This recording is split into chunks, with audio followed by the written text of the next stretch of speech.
Bonsoir à tous, bienvenue dans votre émission, votre projet pour la Réunion.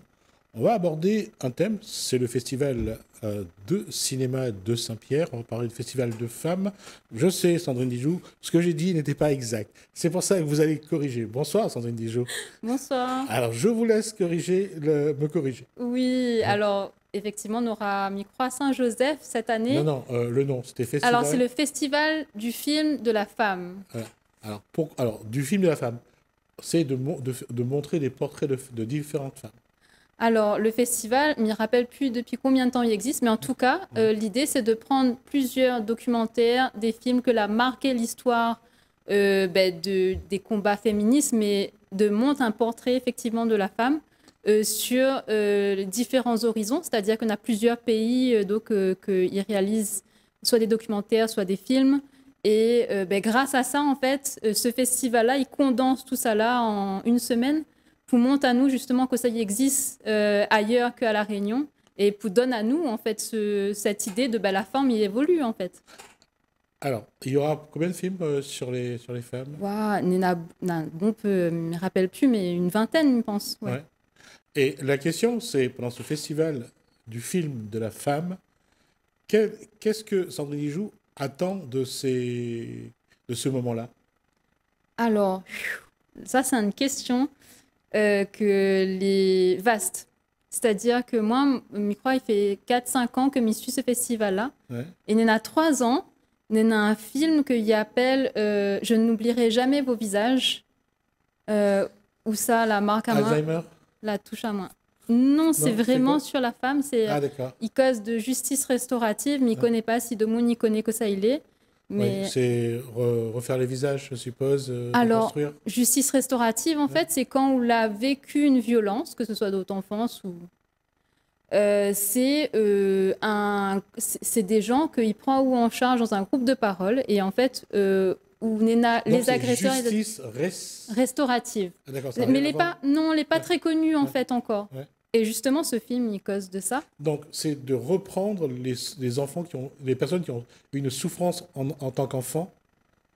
Toute qualité, il peut être une femme, il peut être un enfant. En fait, l'idée, c'est qu'à partir d'une plainte, si on la dépose une plainte, on peut après demander à rencontrer soit la personne que l'agresse à ou soit, si vous êtes détaché de cette agression-là, de rencontrer des groupes D'accord. d'agresseurs agressés. Et il fait travail à où, en fait, sur cette douleur-là, quoi. Le douleur qui est normalement encore présent où. Alors, justement, puisque Sandrine Dijoux est dans l'association Dans un corps femme, qu'elle fait des ateliers concernant les femmes victimes de violences conjugales, quand on voit que, j'allais dire, mettre la femme en avant, montrer la souffrance, c'est quelque chose d'important. Alors, dans un corps femme, effectivement, c'est prendre le forme réunionnais et dire ali, ben voilà, où c'est une femme, où on a un corps, et où le corps est précieux. Et s'il a vécu des violences ou si, en tout cas, il a consenti une violence en lui par rapport au transgénérationnel, il ne connaît pas, comment nous peut regarder ça? Voilà. Alors, dans les films qu'on montre souvent sur la femme, il y a ce qu'on peut voir dans certains pays, l'excision. Il y a les femmes qui sont vraiment rabaissées dans la société, Lapider, dans leur société. Il y a des postures de femmes dans le monde qui sont vraiment incroyables, mais acceptées. Et qu'est-ce qu'on ressent en tant que femme quand on voit ça? elle est dure, hein. Le nombre de fois où m'y ressort d'un film, elle est en larmes, le nombre d'interventions que notre femme y cause et que médialement, il n'est pas possible qu'il existe. Il est très très dur sur ces diffusions-là. Mais par contre, il fait prendre à conscience et confiance, entre guillemets, que où c'est une femme que on a une valeur, en fait. Et ça, dans la société dans laquelle nous l'est, des fois, nous ne voit pas forcément ça, comme ça. Et justement, les femmes ils participent à bon atelier, à l'atelier de l'association Donner un corps femme, ou encourage à aller voir les films avec ces femmes. Alors, on a fait 2 ateliers uniquement. Et en fait, là, le dernier atelier, en fait, nous doit justement participer mais, au Festival du film de la femme. Donc, nous l'a informé que nous voulions faire le festival, mais nous t'es trop juste. Et cette année, elle essaye de faire un petit peu plus de vent pour que nous gagnions participer. Et merci à Armand Dauphin, que les organisateurs du festival, et merci à lui d'avoir inclus à nous dedans, parce que ils permettent à nous d'avoir 2 heures où ça nous peut causer et du parcours de soins des personnes que les victimes de violences, et des associations qui existent, en tout cas un petit peu d'associations qui existent, et de faire nos ronds causés que nous y aimons dans nos ateliers, parce que justement, c'est le moment où ça nous détaque en fait le causer, nous détaque la parole. Alors, les gens ne se rendent pas compte parfois à quel point l'expression a une valeur parfois inestimable. Que la personne puisse verbaliser, sortir d'elle sa souffrance, c'est quelque chose qui n'a pas de prix. Oui. Et comment, justement, à travers ces films, cette fois-ci, c'est de voir des femmes souffrir, de voir des femmes dans des conditions parfois extrêmes, qu'est-ce que ça peut leur apporter? Une reconnexion, je pense. Parce que justement, le fait d'entrer en empathie avec des situations qu'ils ne ressemblent pas forcément à nous tout le temps, mais n'aura toujours un petit lien sur un détail que nous va accrocher et nous va dire à nous, il arrive à moi en fait. L'émotion-là, me la fin de ressentir. Pourquoi il fait mal à moi? Et nous va questionner à nous. Et c'est ça qui permet de détaquer aussi. Donc, il est vrai qu'il est très important, ce festival de la femme-là, pour ça. Et moi, je trouvais ça hyper important, justement, de trouver un moment comme un petit cocon pour dire à nous, OK, là, nous avons vécu ça pendant un film, pendant la diffusion d'un film, que ça y évoque pour nous. Et quel mot à travers ça, moi, j'ai envie d'exprimer aujourd'hui. Et c'est ce point-là que je voulais venir justement. Le fait de voir des femmes dans la souffrance, dans une souffrance différente, parfois psychologique, de voir que, enfin, on a pu exprimer, ça libère aussi. C'est-à-dire que de se rendre compte qu'on n'est pas seul, qu'il y a d'autres personnes qui malheureusement souffrent et qu'aujourd'hui on en parle, ça aide. C'est ça en fait, je pense. Le support, c'est on n'est pas seul. C'est-à-dire que notre monde avec vous et notre monde qu'ils vivent ça aussi. Et c'est ça qui soutient. Les difficiles sera difficile pendant un long moment, peut-être pendant toute vie en fait. Mais quand on est ensemble, quand on connaît que notre monde, qu'il peut partager cette souffrance-là avec vous, c'est comme si on disait à vous, ok, il fait mal à moi, mais il peut tenir la main de quelqu'un et que l'y comprend à moi aussi en fait. Mais justement, le festival des films de la femme, est-ce qu'aujourd'hui, faudrait qu'un jour que les femmes puissent se mettre devant une caméra pour aussi exprimer ce qu'elles ont en elles? Oh si on veut mettre le projet en place, les micro-trottoirs et tout ça, moi, je kifferais faire ça. Parce que je trouve que justement, les femmes, on a beaucoup de choses à dire, on a bon peu d'affaires que les autres n'expriment pas. Dans les ronds causés, les plus faciles, parce que c'est plus en intimité. Mais il est vrai que micro-trottoir ou autre chose, documentaire, oui, bien sûr. La Réunion a un tas d'affaires pour dire. Justement, puisqu'on parle de la société réunionnaise, il y a ceux qui croient qu'on est... en termes de modernité à la pointe. Et parfois, quand on regarde aussi, on a l'impression qu'on n'a pas évolué et qu'on est toujours, même pas au XXe, au XIXe siècle, dans le comportement de certaines personnes, dans la souffrance de certaines femmes. On voit que ça n'a pas changé. L'alcool est toujours un vecteur, la misère, la violence, ça n'a pas bougé. Et à quel moment vous avez l'impression, vous, quand vous les écoutez, que vous avez l'impression que ça n'a pas avancé? Alors moi, je ne me rends pas moins compte que forcément que n'a pas avancé. Non, ce qui n'a pas avancé, c'est on n'est pas sorti. Oui, que nous n'est pas sorti de notre douleur. Ouais. Alors, moi, je vois surtout que la douleur que nous porte, nous voit pas comme une douleur, entre guillemets, transgénérationnelle, c'est-à-dire que nous pensons que c'est nous qui apporte ça. Ouais. En tout cas, moi, je cause sur ça que moi, l'a vu. Et non, en fait, nous n'est en nous un certain nombre de choses que les difficiles et que nous doit effectivement résoudre. Mais c'est pas nous, qui créent la violence, c'est vraiment... il faut arrêter de penser que nous les coupables, en fait. C'est la culpabilité qui tue. De toute façon, dans le schéma même de ce qui se passe, à un moment donné, à force de prendre des coups, on le voit chez les enfants battus, on les voit chez les femmes battues. À un moment donné, elles finissent par se dire, c'est que je le mérite. Quand on voit que personne ne vient nous aider, qu'on continue à souffrir, comme à prendre des coups, je me mets à la place d'un enfant de 10 ans qui reçoit toujours des coups. À un moment donné, les autres ne reçoivent pas. Si je les reçois, c'est que je les mérite. C'est que j'ai fait quelque chose. C'est normal. Et l'enfant là, comment il grandit, Mzao, il fait pareil, lui va être résilient l'enfant. Oui. Mais après que ça n'est en lui, et que lui avance dans la vie, lui avance avec cette image-là dans la vie de coupable. Moi, les coupables, non, en fait. Mais il voit ce que vous voulez dire, voilà, il trouve ça juste. Voilà, c'est ça que quand on regarde, parce que personne, bon, d'abord, personne ne sait, ou tout le monde essaye de ne pas savoir, et tout le monde baisse la tête, ou tourne la tête, ou baisse les yeux. L'enfant, il se retrouve, et c'est vrai, je suis bien placé pour le dire, de par ce que je fais comme métier. L'enfant finit par s'accuser, par se dire « je le mérite ». Et si je prends des coups, c'est normal. Et c'est pareil pour la femme battue. À un moment donné, et d'ailleurs, on voit quand on arrête le bourreau, qu'on arrête les violents... Il a retrouvé un autre. Mais il me dit ça, mais m'y connaît. Mais non. La culpabilité est chez nous. Et l'autre élément, c'est quand on va devant le tribunal et qu'on leur pose la question, est-ce qu'il vous a battu? L'enfant ou la personne qui a été victime de cette personne, non. Alors pourquoi ça?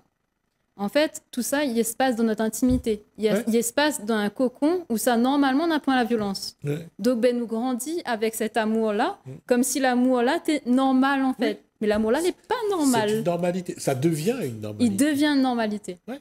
Et c'est pour ça que je dis que le contexte, et c'est pour ça que quand on parle de film, que ce soit les enfants battus, que ce soit les femmes battues, avec le temps, de se dire non, ça c'est pas normal, ça, il faut déjà les faire revenir à ça. Ça, c'est pas normal. Qu'on me frappe, qu'on me tape dessus, non, c'est pas normal. Et dans le groupe que vous avez, il y en a qui ont fini par banaliser? En fait, en vrai, quand on regarde bien, tout le monde y banalise. Ouais. Puisque on a des situations qui sont très graves, hein, et qu'effectivement, là, la prise en charge est tout de suite faite. C'est-à-dire que tout de suite, ça va en psychotrauma. Enfin, il y a un parcours de soins, en fait, là-dessus. Mais pour tout ça, qu'ils pensent justement que la violence est normale dans notre quotidien, que les banaliser, vous ne pas voir le médecin, vous ne pas cause de ça. Vous êtes, ok, ça, il fait partie de mon contexte et oui, il est normal. Il y avait une année, il y avait un film qui est sorti, c'était la grève des femmes. Les femmes faisaient grève et ne couchaient plus avec leurs partenaires. Ça se passait dans un pays du Maghreb, je crois, ou en tout cas dans un coin du Maghreb. Et du moment où elles ont voulu, je crois que c'était pour l'eau, pour qu'on amène l'eau à la maison, qu'il y ait de l'eau courante à la maison. Et ça a été, déjà pour un occidental, ce genre de sujet-là, est particulier. Mais pour la personne, pour l'endroit, c'était un vrai sujet de société. Il n'y avait plus de sexe pour l'homme s'il ne trouvait pas une solution pour amener de l'eau à la maison. Et ça a été tout un... Les hommes ont été outrés, trouvé ça incroyable, alors que la question se posait. Pour la femme, c'était naturel de poser la question. Moi, il fait penser à moi au consentement, ça que l'on est en train de dire. Oui, exact. C'est-à-dire que ça aussi les banaliser. Nous, les pas obligés de dire oui, en fait. Quand on nous dit non, il faut entendre le non dans le sens où notre corps y appartient à nous et nous avons besoin de rendre ça précieux et sacré. Et si nous voit que à un moment donné, ce moment-là, les papouzotes, en fait, veulent pas ce moment-là. Et tout ça là, il hante justement dans une forme de violence banalisée, mais que tant que nous ne reconnaît pas ça, il ne changera pas en fait. Et c'est pour ça qu'on a mis du temps à pénaliser le viol conjugal. Un homme qui est marié et qui force sa femme, ils ont mis du temps à accepter que ça soit vraiment un viol. Mais parce que l'être humain a une façon aussi d'évoluer, je pense. Alors, on va pas critiquer, parce que ce serait trop facile aussi d'ailleurs, mais la question se pose, le respect du corps de la femme. Mais moi, je pense que justement, le premier média pour respecter notre corps, c'est déjà reconnaître que l'île est précieux. Donc, comment on entre dans ce comment dire ça, ce nouveau cycle-là? Nous, dans notre Oncausé, justement, ce que nous souhaitons, c'est que la femme y reconnecte à elle, à une partie de son corps. Donc, le dernier atelier que nous avons fait, c'était atelier photo. Et donc, Nena 2-3, il voulait reconnecter avec sa main, 2-3 avec ses seins, parce que les seins, est tellement tabou.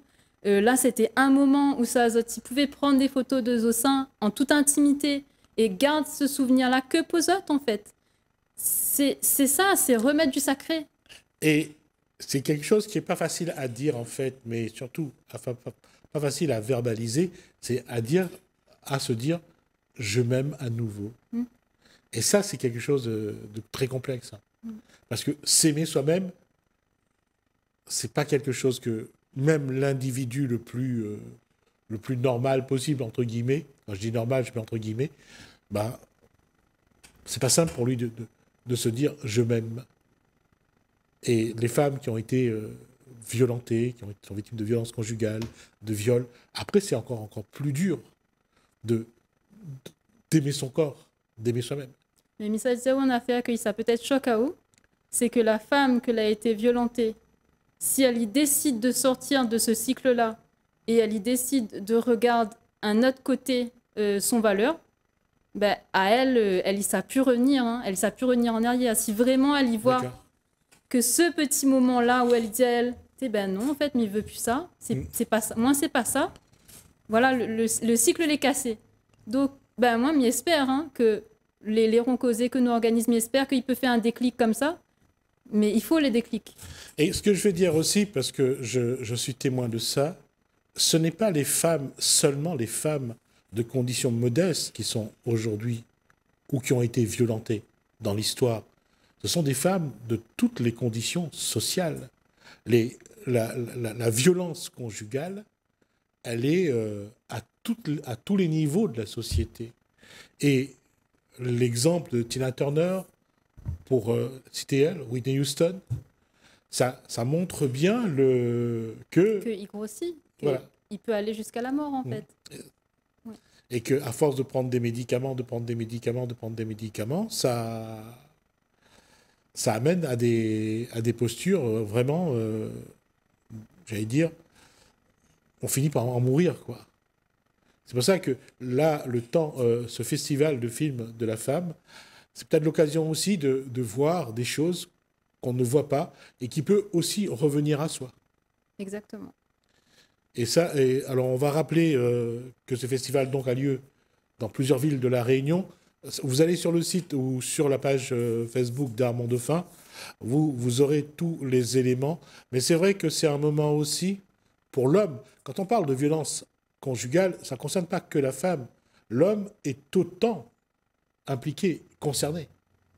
Et quand on parle souvent, on regarde ça de loin parce que ça ne nous arrive pas. On croit que ça ne nous arrive pas. Mais malheureusement, ça nous concerne au même point.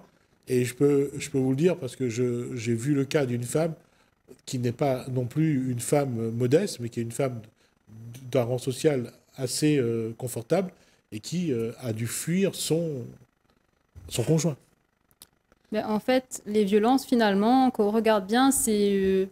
on veut dire, si on regarde une pièce, en fait, c'est les deux faces d'une même pièce, la violence. C'est-à-dire que si on a un agresseur, pourquoi il est l'agresseur, en fait? C'est toujours la question, la violence, où ça y commence, où ça y finit.